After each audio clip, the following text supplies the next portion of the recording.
За, цагийн асуудлаар товч мэдээлэл хүргье.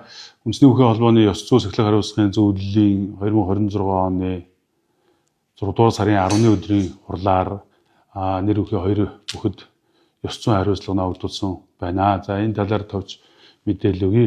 За, Улсын аслан Пүрэв давгийн хувьд 2024 оны 6 сарын 5-ны өдөр мөн энэ ёс зүйн сахилга хариуцлагын зөвлөлийн хурлаар орж исэн. Орохдоо 6 удаагийн үйлдэл ёс зүйн зөрчил гаргасан үйлдэл гэдгээр ингэж орж уучлалгүйгээд ёс зүйн сахилга хариуцлагын зөвлөлөөс улсын өндөр цолтой бүх учраас мөн одоо залуу хойч үеийн бүхчүүддээ үлгэр дуурайл болж яваарай гэж сануулan одоо анхааруулга өгөөд барилдуулсан.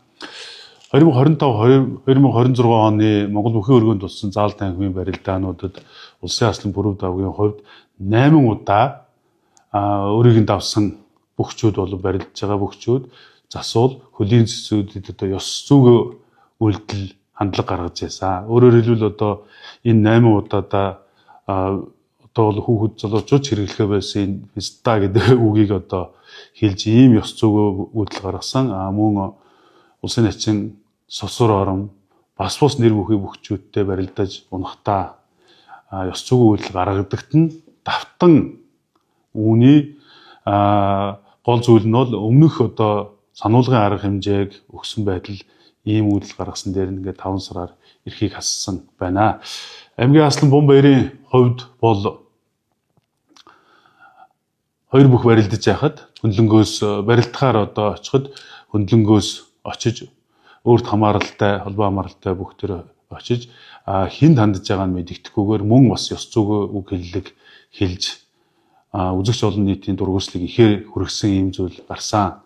Үүний дагуу түүнд одоо 1 сарын барилдах хэргийг нь хасч мөн одоо хатуу анхааруулга өгөх хэрэгтэй гэж ингэж шийдвэрлсэн байна.